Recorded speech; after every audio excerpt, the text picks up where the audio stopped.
A man got served divorce papers because he donated $50 to Shiloh Hendrix. His wife is fucking standing on business and teaching him what it means to fuck around and find out the proper way.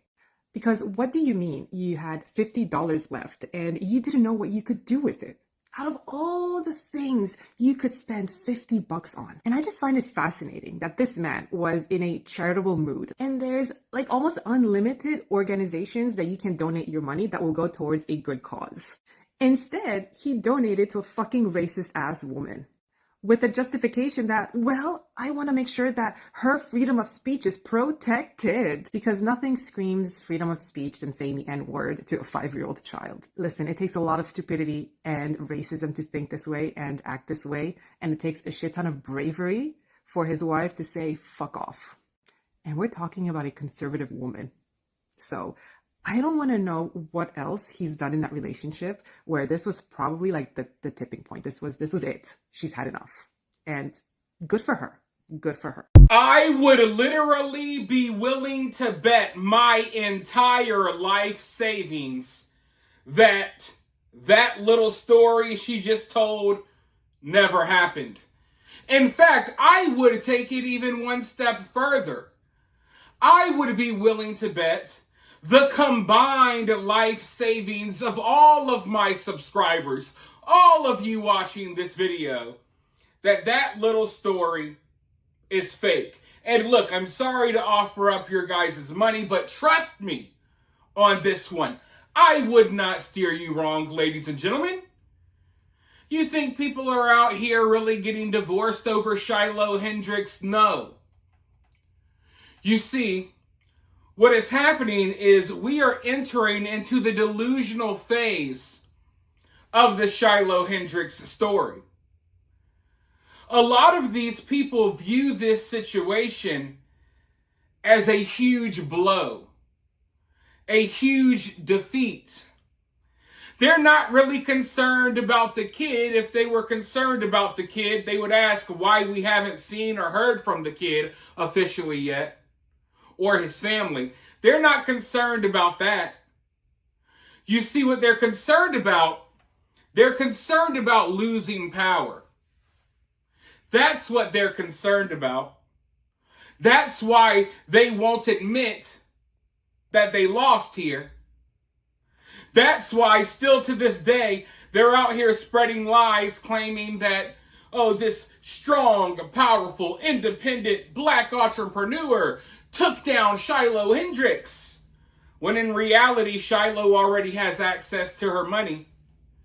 They don't want to admit defeat here. They will sit at home and create little fake stories to make themselves feel better, because that's what these woke idiots do. We see it all the time in other stories. They create these fake little scenarios to post on social media, thinking that it makes them look cool or hip. But in reality, it just makes them look like a complete idiot.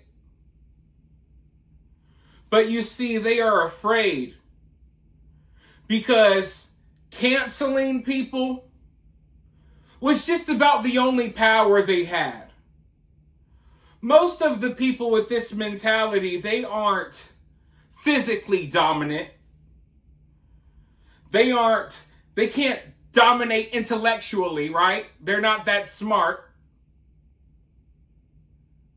They can't win at debates. The only power they had was the power of pretending to be offended.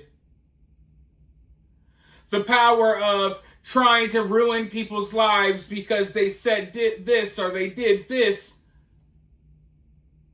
Something that could be interpreted as problematic or racist or sexist or ableist or whatever ist you want to throw in there. That's the only power they had, folks. So they are panicking about Shiloh Hendrix. They're not panicking because they're scared that more white ladies are going to call people the N-word. No, they're panicking because the little power that they had, which they wielded way too often. Look at all of the people that were getting canceled left and right a couple of years ago. It's slowed down now. but they are seen like they are losing the last of their grip on this power that they held over a lot of people for so long. And you might think, oh, they didn't hold that power over me or yada, yada, yada. But the power was there. There's a reason why things are so crazy in this country right now. It's because so many people were afraid to just speak out against the ridiculous nonsense that was going on. That's how things got this bad. Because people were afraid to speak out, because then they could get their lives ruined. They could get canceled. That's the only way these delusional idiots had so much power. That's the only reason why we're seeing ridiculous things like men competing in women's sports. It's because people were afraid to simply call it out. Because they didn't want to lose their job. They didn't want to have their life ruined over their opinions. Now that power is slipping away. And the Shiloh Hendrix story was a fatal blow to these type of people. Because now they're looking at it and, just 6 months ago, if they did something like this, a person's life would be completely ruined. But now they did something like this and Shiloh Hendrix is on the way to becoming a millionaire. So they're going to create whatever fake stories they can. They're going to pretend like they came out on top in this situation. They'll write news articles and everything about how a black woman took down Shiloh, even though none of that is true. You'll have woke white women sitting in their kitchen thinking of fake scenarios that they can talk about on TikTok. Just to make it look like, yeah, we got the win here. But they lost. And a lot of that power they had is gone. And they don't know how to deal with it. They don't know how to cope with it. So what they're doing is they're just creating their own false reality like they always do. Just like with all of the different pronouns and identities and all of the other weird stuff these people have going on, now they're creating an alternate universe where they came out on top of the Shiloh Hendrix situation. A strong, powerful, independent black woman took her down. And women everywhere are leaving their husbands because they donated to Shiloh. But none of that is happening. What's happening is Shiloh's about to go buy a beautiful new home. What's happening is a lot of people are no longer afraid to speak out. What's happening is a lot of people are now starting to realize that these social justice warriors and stuff, they don't have the power that they once had. That's what came out of this. No one's getting served divorce papers, and Shiloh was not taken down. If anything, cancel culture was taken down. Now, is it over? No. A lot of people seem to think, oh, all of that type of stuff is over now. No, it's far from over. It's far from over. But this is a major battle won when it comes to the freedom of speech, when it comes to standing up against these cancel culture type of weirdos. But make no mistake about it, ladies and gentlemen.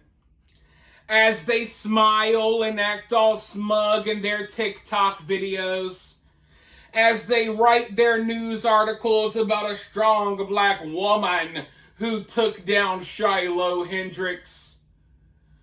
You see, as they do all of that, as they bluff and put on this front for the public, behind the scenes, they are panicking. They are desperately trying to get Shiloh thrown in jail. They are desperately trying to get her charged with something, and they have not stopped on that front. The NAACP is involved. They've been meeting with law enforcement. There's still a lot going on behind the scenes in the Shiloh Hendrix story. There's a lot going on. And I am afraid that they may charge her with something because of the amount of pressure that is being put on law enforcement and the fact that this happened in Minnesota, folks. This happened in an area where you could just basically say it's kind of like Somalia now. It's not even America anymore in some of these portions of Minnesota. So you got a lot of woke judges out there. It's